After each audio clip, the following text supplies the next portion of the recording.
Hi, my name is John, and today I'll be going through how the selective exam will change in terms of the writing component and what you can expect with it. Let's get into it. Bing's Academy, where we learn and grow. With Cambridge Assessments partnering up with the New South Wales Selective School Tests Committee, it is quite important to know how this will influence the upcoming exams in 2021 and onwards. In writing in particular, we actually have access to some of the past papers and past examinations that were actually used by Cambridge Assessments in other curriculums, whether it be in the Cambridge checkpoint papers or the Cambridge progression papers. We can actually use some of the style and the type of questions that they've used in other countries in international examinations and see how that will impact the selective exam coming forward here in Australia. So I've analyzed this for you, and I'll go through the 3 key changes of what you can expect and how we can best prepare for this.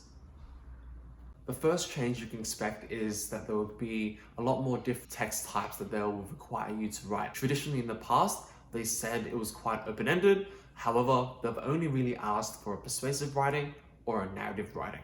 However, looking at the progression tests and the checkpoint papers that Cambridge Assessments have done internationally, they can ask you a whole host of different things, whether it be a particular situation or letters, information reports, newspaper articles, and a lot more. So it's quite important to be able to adapt your writing to all these different types of text types that they may ask, just because it's going to be a lot more broader than what we can expect has been asked in the past.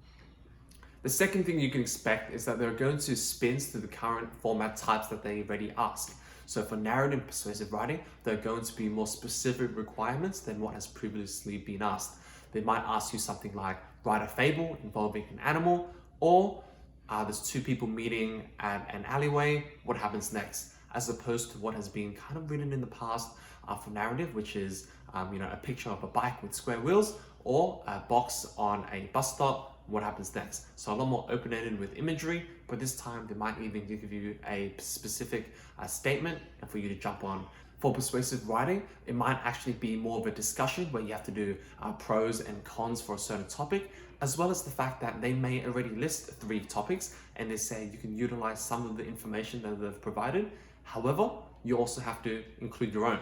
So the key thing here is they might give you 3 or 4 points, which are fantastic to use, but if you only use those points in your writing, it's going to, you're not going to get the results that you actually want. And the reason why is because it's going to convey to the actual marker that you don't really know what you're talking about and you're just copying the points that they're actually giving you.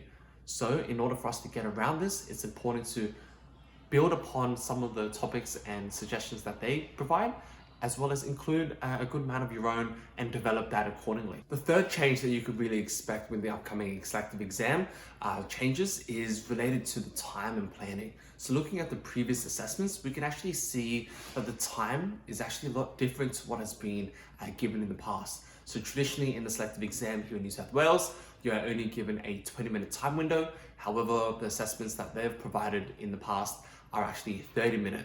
So we're not too sure if the actual time will change concretely. However, it's important to take this into consideration if you take or actually use some of those practice papers or those checkpoint papers as a benchmark in terms of the difficulty level, just because if you're doing a question like that, they do have a bit of a longer time period for you actually to do the exam. So it's not the best equivalent if you're only putting a 20-minute time window doing those same questions as well.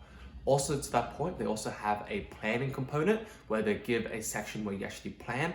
And as we all know already, the best writing tasks in the selective exam, especially at this level, needs planning. If you don't have a clear understanding of your points, as well as the structure that you will be writing, even if it's only a few dot points, if you're not actually doing that and it's not clear in your mind what you will actually be able to articulate and write down, then the marker themselves will be confused and it's not going to be clear.